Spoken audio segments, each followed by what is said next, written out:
Hi,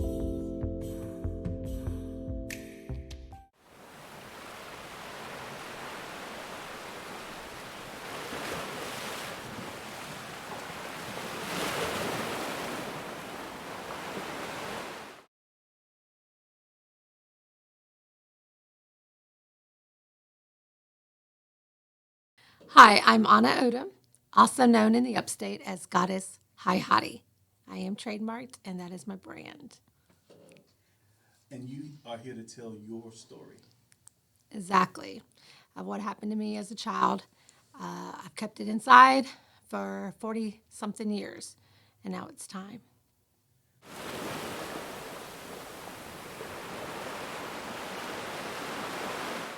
I was brought to America when I was 18 months old, along with my sister. I was adopted by two Caucasian Americans. They were actually missionaries over in Guatemala. Now, I don't have very much detail. They never really told me, except that they were missionaries. And I found that out from my grandma, which was my mom's mom.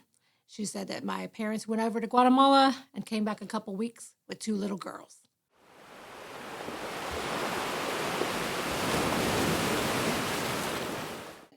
For some reason, my thought process starts at 7 years old. I vaguely have memories of being 5 and 6, but 7, and that's probably because of a traumatic event that happened when I was 7. On my 7th birthday, my dad was out of town, and my mother had me a birthday party. And she actually let me have a bunch of friends from school, and they came over to the house, and just being kids, we played, ran through the house, going up and down the stairs. But my mom had purchased me a Pac-Man cake because Pac-Man was really big back then. But I was told to not eat the Pac-Man cookie and that nobody else was too, because we were going to say that for my father, who he was one of those people that loved Pac-Man. He was really good at it.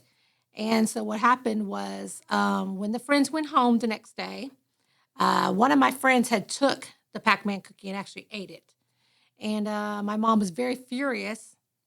And we were standing at the top of our stairs, and I had 18 stairs that were carpeted that, went to the second floor. And she was yelling at me. And then I just saw this look in her eye of rage. And next thing I knew, she shoved me. I fell backwards down the stairs. We had wooden banister. So when I reached the bottom, my head hit the sharp square end of the banister. And she ended up having to call my uncle, which was her brother, who was a doctor at the time. And he came and picked me up and took me to the hospital. I was told to tell the doctors and everybody, including my father, anyone that asked, that I was clumsy and fell down the stairs. The only witness there was my sister. And so for 40 something years, I kept that incident a secret to protect her, and not knowing that that one lie would then end up being my demise in the end, because I would end up lying for her for the rest of my life.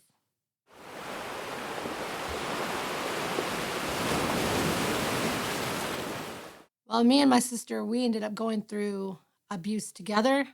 So as children, and until we moved out of the house, we were very close. But it put a strain on our relationship when we were actually out of the house and we became adults. Because my sister wanted to talk about the abuse, and I wanted to pretend like it never happened. So it put a big strain on us, and there was times where we went years without talking. From the time I was 18 months and my sister was about 6 months until we were 17, we found out from the South Carolina that the South Carolina law was once you turn 17, you could move out and your parents couldn't do anything about it. As far as living with them, I think people don't understand that what I went through, it wasn't every other day or monthly. It was almost as if we was in jail, in a prison. Say, for instance, my morning would start getting up early in the morning when my father would get woke up to go to work. They would have us in our room. We were only allowed a Bible and a bed. We were afforded no luxuries. We had to ask to use the restroom. If they refused to allow us to use the restroom, my sister had rigged it up where we could. We were on the second floor. We would actually hang out the window to go to the restroom.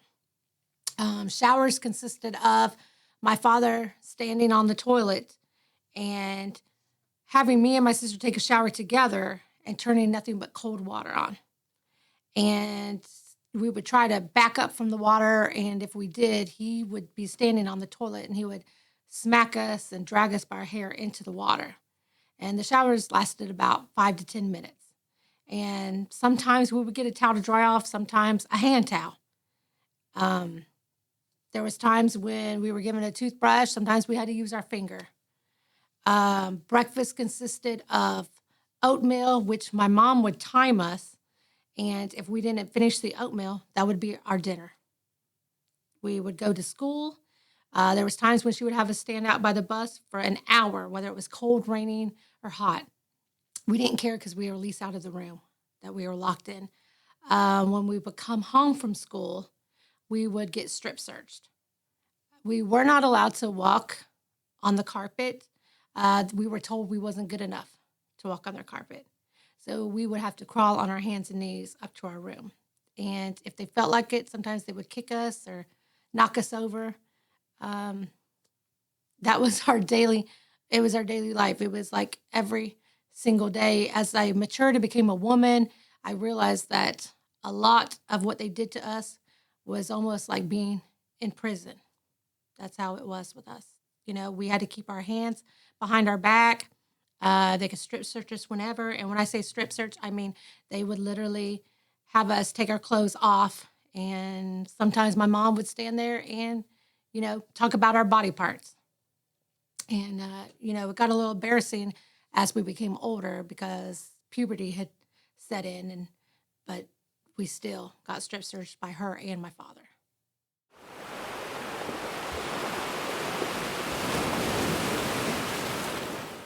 Okay, so the funny thing is my parents actually, the Bible was the biggest thing in the house. Everything was you're going to hell. Um, we actually went to every service possible. If we had revival, we always went to Sunday morning. In fact, my parents taught Sunday school. In the church, they were very good tithers. The pastors loved them, and we actually would have people to our house on Sundays. Like my mother was a very good cook. Her father was actually a chef, and so he had like a whole second basement in his house. My grandfather, and he taught her how to cook. And I'm talking, she could cook. So if you got invited to our house, and my mom would cook, so my parents were very popular in the church. It was a small church, but they tithed. Um, they had very well behaved children. It was me and my sister, and then they ended up having two kids of their own, um, role models. And they were white, and we were, Hispanic. And so in today's society, to see a white couple taking in two, foreign kids, they were already put on a pedestal. So they could do no wrong. Now, I do know later on, I had some people reach out to me and they were like, we just thought something wasn't right. You guys were very skinny. You barely talked. You was always very hungry. In Sunday school, the teachers, would give you the little cup of Kool-Aid and the crackers and cookies. And me and my sister, we would just like get everybody else's cookies because we were so hungry and stuff. But yeah, my parents, they even pushed it down our throat. But we were told that we weren't going to go to heaven. No matter what we did, we were going to hell. We were bad, and we were very lucky to have been, adopted by them. But going to heaven just didn't seem obtainable to us because of what they told us that, we were bad. And they used the Bible as a way to control us as far as the beatings. They used to always like to say, oh, in the Bible it says, don't spare the rod, things like that. So, yeah. And because of that later in life, I did stay close to God. But my sister, on the other hand, she despises Christians really because she just feels like they say one thing and do something else.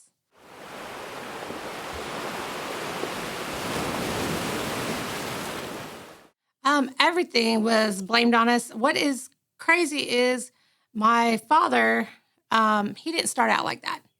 He, in fact, was a very loving, caring, giving father. When I tell you that we were from Indiana, and he worked in Indianapolis. And every day, as far back as I can remember, he would bring home a gift. I don't care if it was crayons, a doll, a piece of candy. I was his princess, and I remember having a pink little robe, and he just loved me and my sister. Now, my mother, on the other hand, she when you get older, you find out things and you realize she never wanted us. She had actually had, I was told, 8 miscarriages. And she was a perfectionist. When I look back now, she was a perfectionist. She wanted a boy and a daughter. And my father, he wanted a big family. And I guess she wasn't able to give him what he wanted. So it was his idea to adopt us. And when I look back now, I'm like, they were over there in another country. They adopted us. And the thing is though, my father traveled. And so my mom was left to raise 2 kids that she didn't even know, she didn't birth. It was said to me that my sister used to scream all the time. She used to cry all the time. Um, and babies can sense when people love them or want them. And so my mom was always um, just on the brink of having a nervous breakdown all the time because she was stuck with 2 little girls while her husband was out of town and he was only home on the weekends. So that had a lot to do with where the abuse started. It was just her not being able to handle us because she didn't ask for that. It was just thrown on her to appease him because that's what he wanted, a family. When, well, that's when the abuse really started, is when she had my brother. I can remember hearing behind closed doors her telling my father, crying, telling him, "What did I tell you? If you would have just given me time, I was going to have what I wanted, a son, a daughter." She used that to her advantage. I can remember him getting sick of hearing it.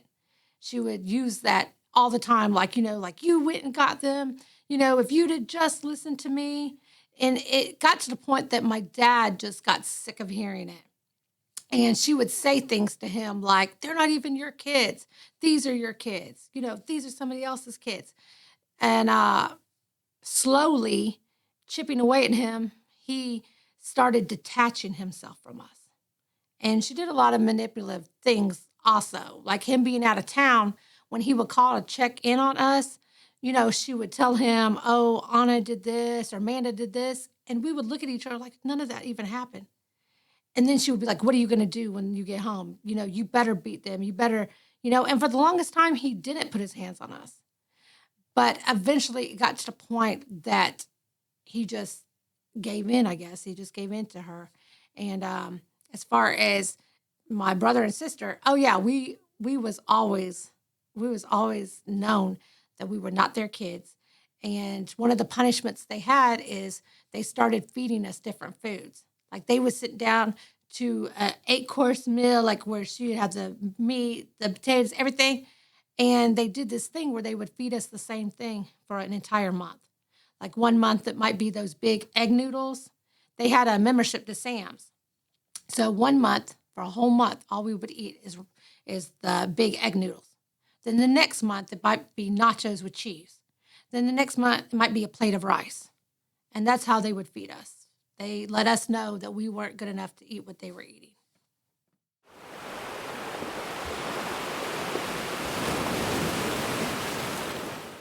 When I got into high school and I confided in a friend. I actually met a friend and she was like, "That's not right what's going on." And my sister started running away too. My sister started running away.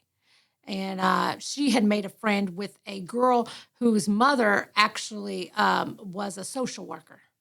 Back in the day, when you would have gym class, when you get out of the shower, you'd have to have a towel wrapped around your, and they would have you turn to the front and back. I didn't know then that they would do that to check and see if you had any bruises and stuff. And one day, my sister, she had bruises all on her back and stuff where my dad had beat her the night before. And her friend went home and told her mother, and that's when social services started getting involved. Um, and that's when I knew that the things that were happening to us, that not everybody lived like this. Like, I didn't know any better. We didn't know any better. I would ask people like, "Hey, did you get beat for?" And they'd be like looking at me like, "What are you talking about?" And I stopped saying anything because I realized like, because your friends, you'd be talking and they'd say, "Yeah, I got into it with my parents or whatever stuff," and I would always be like, "Did you get beat? Did you get starved?" And they look at me like, "What are you talking about?" Like, "No, I just got grounded." So once I started, yeah, junior high, middle school, I guess what it is, I started realizing like the things that are happening to me wasn't okay. That everybody else didn't live like that. I thought that everybody got beat. I thought everybody got starved. I didn't realize that this was something that was happening to us that wasn't right.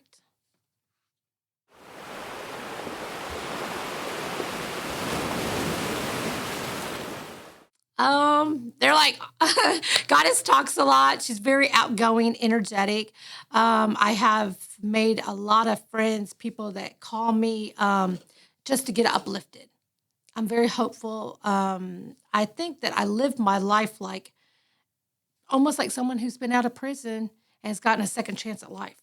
Every day I wake up grateful that I'm not where I was. Every day I'm grateful that I can go to the fridge and get food. Every day I'm grateful that I can use the restroom, take a shower. And so therefore my personality is I enjoy life and I live life to the fullest. And I don't want anyone to ever feel the way I was made to feel. And so I'm very motivational, inspirational. And a lot of people, they gravitate towards me. I get a lot of people who are like, there's something about you, and they'll start telling me their whole life history. And I didn't even ask, but I know that God uses me to help other people, because like I said, I've been through a lot, and people tell me all the time, they say, "You're very genuine. There's something genuine about you, and there's something, that makes us feel safe." And I love that because that's what I needed. I try to be what I needed to this world.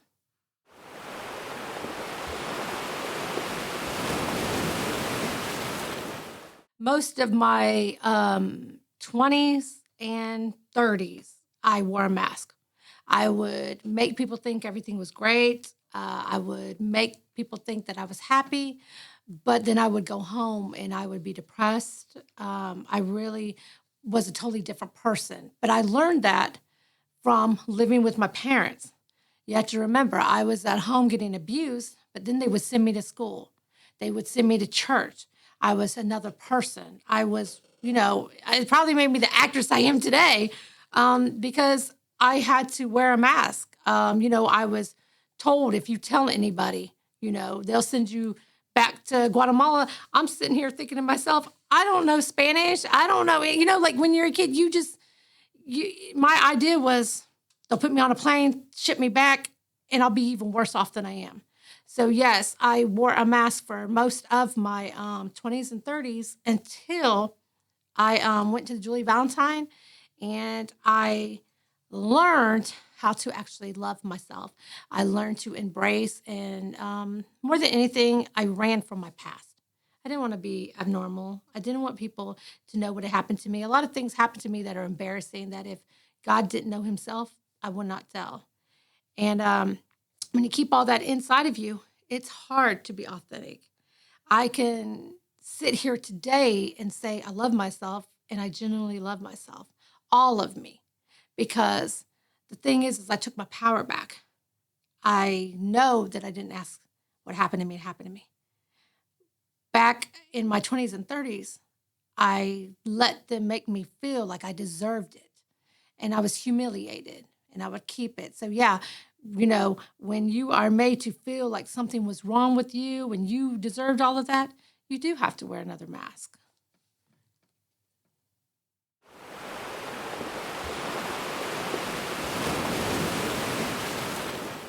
I came from Guatemala. I don't remember anything. So even though my ethnicity is Hispanic, I'm from Guatemala, so it's Latina with the Mayan Indian in it. I was put into a Caucasian family who did not want me to embrace my ethnicity. In fact, I was told not to wear my hair in braids.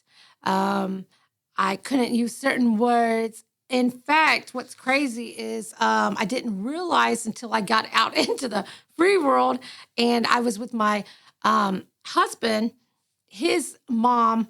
I would say things like, hey, get your cotton picking hands off of me. And she'd be like, what? Where did you learn that? I would say things that were racist and didn't even know because I was brought up in a house where the N word was used, where they legit did not like black people, and they had the same stigma that a lot of people have, that oh, black people are on Section 8. Oh, they're drug dealers. All they do is have babies. I didn't know any better. That's how I was raised. So when I got older and I'd be out, and then I did get with a black man, his mother actually educated me about me and about black people and white people, and I did have an identity crisis for the simple fact that I was raised by white people, but it was black people that helped me along the way. When I was homeless, when I didn't have money, it seemed like God would bring black people into my life, and they would help me, and they never wanted anything. I can remember asking one of them, like, what do you want me to do? And they would say, hey, when you get into position to help people, just pass it along. And so I ended up really trusting black people thanks to my mother-in-law. She taught me that what I was raised to believe was not the truth about black people. And I don't think I ever felt like I was black. I just know that I was, black people gravitated towards me. I gravitated toward their lifestyle. And I just felt welcomed and embraced. They never made me, I mean, they would say, like, you're a sister. Like, they never looked at me as Hispanic. They just looked at me as a sister. And as far as Hispanic, I can remember working at Walgreens and a Hispanic girl getting mad at me because she thought I was pretending like I didn't know Spanish, not realizing that a lot of Hispanics will pretend like they don't know Spanish, so they don't get questioned and stuff. And she thought I was being funny. And I remember her calling me names in Spanish, and I could understand a little bit. And I was just so hurt. And then someone, Hispanic American, had to break it down to me, like, they think that you are better because you know English, and they think that you don't want to know your roots. But the thing is, I tell people all the time, I grew up in Indiana, where me and my sister, we were the only dark skin. I mean, and I thought I was white. I thought I was white until I moved out here to South Carolina and went to Malden High. And somebody sitting in the crowd was just like, girl, you are not white. And I was just like, what? I mean, so that's where I thought I was white. But then I started hanging around black people. I knew I wasn't black. I knew I wasn't Hispanic. And so I was like, what am I? Like, what am I? I don't know. So yeah, that was hard for me.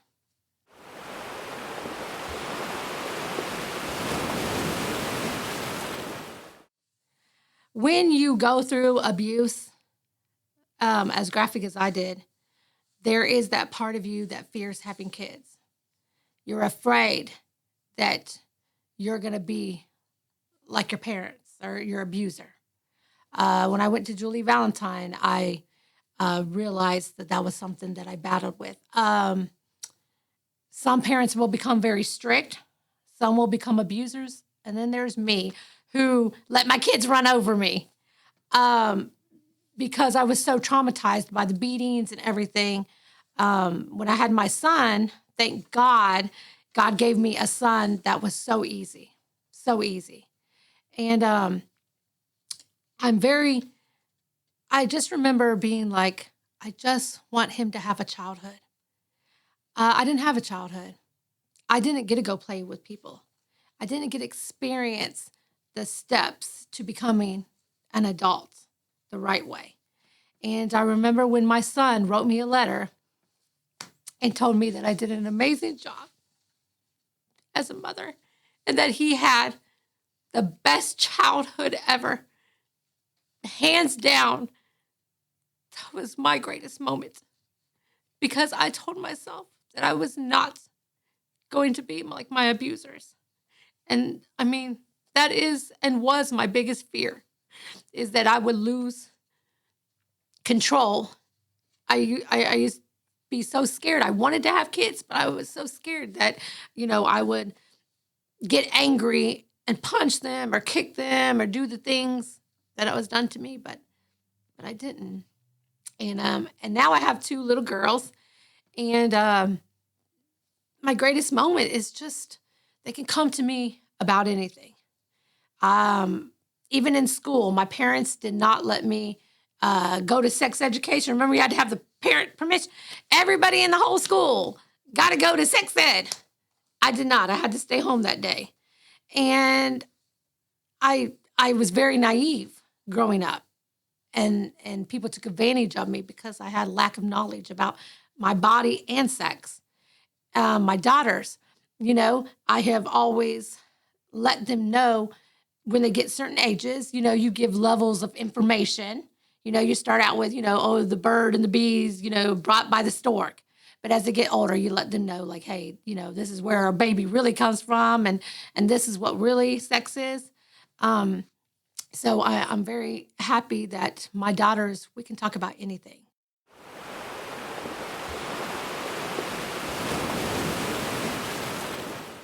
I let my kids know at an early age, um, don't let anyone put their hands on you. Don't let anybody, including me. And I think I did that for myself because I didn't know if I'd ever be pushed to that point. Like I said, when you've been abused, you do get scared that you're going to pass it down. My circle, the people that I am around, is very important. Once again, some people are like, oh, that could never happen. I've already seen what can happen behind closed doors. I lived it. I know that people can be out in the world and be worshiped and be made to be put on a pedestal. And behind closed doors, they're locking two girls in a room and starving them and beating them. So I did and have never let my kids go and just spend the night anywhere.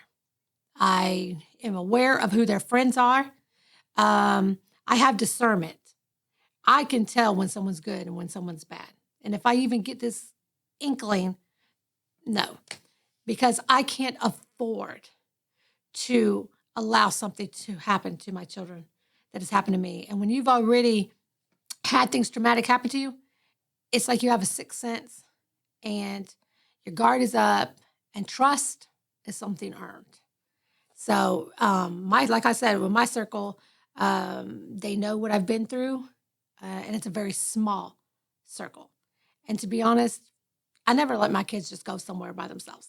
I am that parent that is with them, and we talk about everything. So my kids know if I tell them all the time, I don't care if somebody tells you that they'll kill me if you tell me, because they ain't gonna do nothing. Period. So that's how we roll.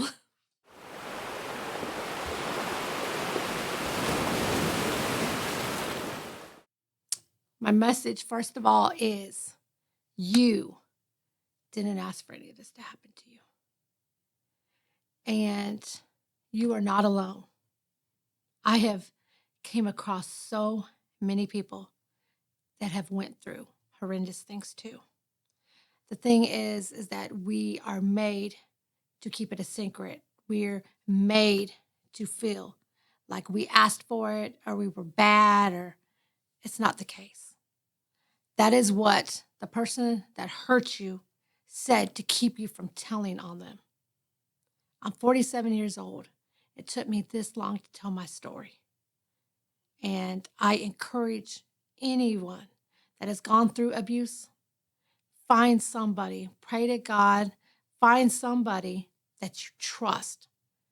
You have to let it out. and you have to start that healing process. You can't run from it. I know people that have tried to run from their past. You'll have a breakdown. I was 20 something years old in Walmart when I finally had a breakdown. I had just had my child. And I tried to run from the time I was 17 until 20 something because I didn't want to deal with the past. I wanted to pretend like it didn't happen.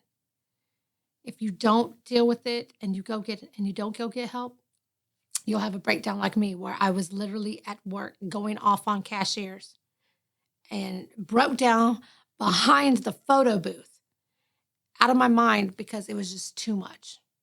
Seek help. Get that help. And more than anything, just know that you're not alone, that there's people out there that will believe you. I mean, if it wasn't for the people that God put in my life that said, hey, I believe you, let's get you some help. You have to get help, though. Otherwise, this will haunt you and you'll be a prisoner for the rest of your life. I don't want to be a prisoner anymore. I do not believe that God or the Creator brought us into this world to die the same way I came in. I was birthed in pain, but I'm coming out with a purpose. And that's what I want to tell them.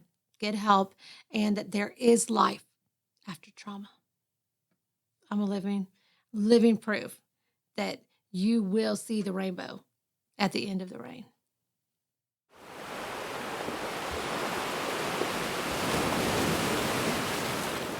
Right now, I'm doing a lot of acting, and I'm also doing a lot of motivational speaking. I've been asked to come speak to young girls. My biggest thing is, Goddess Hi Hottie. That is my brand. And my motto is, what you make happen for others, you essentially make happen for yourself. And that simply means is that when I wake up every day, I ask God to let me be a blessing to someone. I don't care if it's opening the door for somebody because their hands are full. If it means letting someone in front of you because they're in a hurry and you're not. I wake up every day looking to bless somebody else. My platform, what I want to eventually do is I want to speak to young women. I wasn't told I was beautiful. I was told that I wasn't wanted, that I could die and nobody would care. There is so many young women and young men out here that was told the same thing or treated the same way and grew up into adults with no self-esteem. And by not having great self-esteem, it led me down the wrong road to pick men that could smell that there was something vulnerable about me, that the desperation for love. And, I was mistreated and abused, even in relationships. And I thought I deserved it because that's all I knew.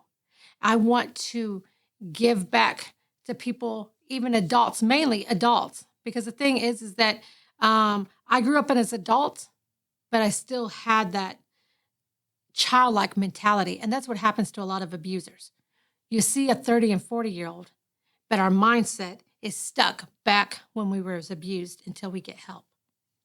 So that's my campaign, is hoping through the acting, people get to know me, and then I'll have my platform, and that's simply just letting people know there's life after trauma, and you can live a bountiful, healthy life once you start loving yourself. I didn't know how to love myself. I do love myself, and once you love yourself, everything changes. You start attracting loving people.